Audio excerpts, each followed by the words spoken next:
광대도 인모드를 좀 네. 해주면 상당히 광대가 많이 줄어드는 분들이 계시는 것 같아요. 이게 다 뼈라고 생각하시는데 거기에 또 살이 또 있으신 네, 분들이 맞아요. 있어서 흡적지도 못할 효과가 나타나서 네. 얼굴형이 훨씬 가다듬어져요.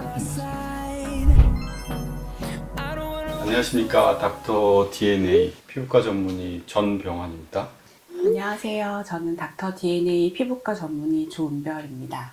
네, 안녕하세요. 저도 닥터 DNA 피부과 전문의 홍준기입니다. 원래 이렇게 세 분이 이렇게 세 명이 나와서 이렇게 찍은 건 처음인 것 같아요. 오늘은 얼굴형에 따른 추천하는 리프팅 치료가 어떤 게 있는지에 대해서 한번 말씀 나눠봤으면 좋을 것 같아요. 실제로 이제 환자분들 이렇게 내원을 하실 때 보면 간혹 이제 얼굴에 살이 굉장히 없으시고 볼페임도 심하신 분들인데 이제 뭐 지인분들이 인모드가 좋다 이렇게 말씀을 듣고 이제 인모드하러 오셨다 이런 분들이 꽤 있으세요. 이제 그런 말씀을 들었을 때 저희는 사실 이제 인모드를 하셨을 때의 어떤 장점보다 단점이 훨씬 많은 얼굴형이기 때문에 이제 그 부분을 잘 설명을 드리고 이제 다른 시술을 말씀을 드리는데 이렇듯이 이제 리프팅 장비들이 너무 다양하고 저희도 이제 막 광고하는 걸 다 들어보면 다들 효과가 더 좋고 뭐 이런 식으로 이제 하기 때문에 이제 일반 소비자들, 환자분들께서 선택하시는 데 있어서 굉장히 좀 혼선이 많으실 것 같습니다. 그래서 환자분의 시각에서 대략적으로나마 본인의 얼굴형에서 어떤 시술이 적합할지를 선택하는 데 좀 도움을 드리고자 컨텐츠를 준비하게 되었습니다. 본격적으로 그럼 이제 얼굴형에 따른 어떤 치료를 추천하시는지에 대한 한번 말씀을 들어봐야 될 것 같은데, 그럼 첫 번째로 얼굴이 이렇게 둥근형, 이거는 어떤 치료 추천하시는지 홍 원장님 먼저.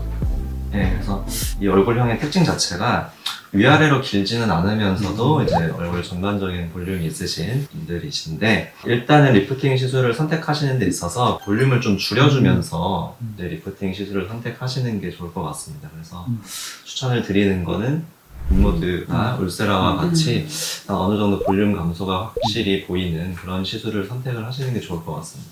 반대로 템페이스라던가 이런 시술을 처음에 선택을 하시면 사실 만족도가 그렇게 높지는 않을 거라고 생각이 됩니다.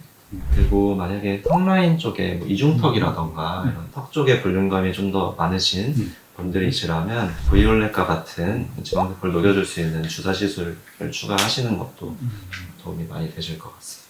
그러면은 이제 얼굴이 이렇게 다이아몬드형은 조 원장님은 어떤 치료를 좀 추천을 하세요? 얼굴이 다이아몬드형이 되려면 주로 턱 근육이 이제 발달하신 분들은 많은데요.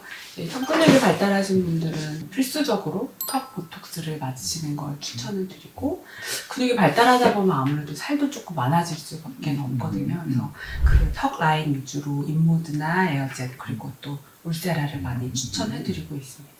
네, 그리고 이제 인모드 울세라, 그리고 네네. 이쪽에서 이제 에어젯 에어젯으로 스텐스를 좀. 리프팅을 할 수도 네네. 있으니까. 근데 이런 분들이 보면 또 광대도 발달되어 있는 분들도 있었어요. 사실은 네네. 광대도 인모드를 좀 네네네. 해주면 약간의 차이지만 상당히 광대가 많이 줄어드는 분들도 계시는 것 같아요. 네네. 본인들은 이게 다 뼈라고 생각하시는데 네, 맞아요. 네. 거기에 또 살이 또 있으신 네, 분들이 맞아요. 있어서 네. 그런 분들에게 이제 인모드를 조금 시행해주면 생각지도 못한 효과가 나타나서 네. 얼굴형이 훨씬 가다듬어지는 경향이 맞아요. 있어서 만족하십니다. 네. 우리 세 번째로 이제 하트형?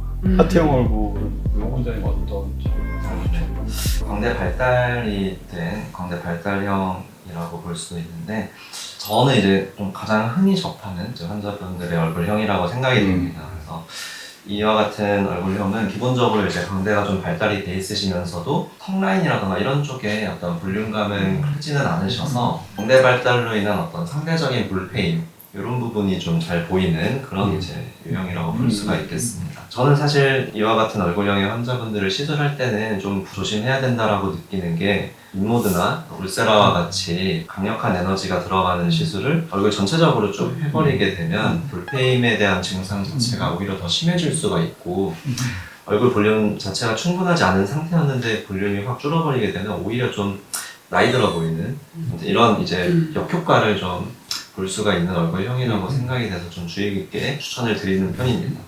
그래서 튠페이스라던가 스키너와 같이 볼륨 자체의 감소가 최소화가 되는 이러한 리프팅 시술을 보통 권장을 드리는 편입니다. 다만 조 원장님께서도 말씀하셨듯이 다 광대 쪽이 뼈가 아니라 이제 소프트 티슈, 연조직이. 예, 그럴 수가 있기 때문에 이제 그런 분들이라면 이제 전체적으로 톤페이스를 하시면서 광대 부분에 좀 국한해서 인모드 시술을 권장을 드리는 편이고요. 그렇게 하시면 이제 어떤 리프팅 효과와 더불어 상대적인 볼페임 현상도 좀 어느 정도 완화가 되는 그런 효과를 누릴 수가 있기 때문에 이렇게 추천을 드리고요. 이제 리프팅 시술을 하시면서도 이런 볼페임 자체를 좀 개선하고자 말씀하시는 분들이 계십니다. 그러시면 리프팅 시술을 하면서도 볼페임 부위에는 뭐 주베륵이라던가 주베륵 볼륨과 같이 이제 볼륨 자체를 좀 채워줄 수 있는 그런 시술을 권장드리는 편입니다.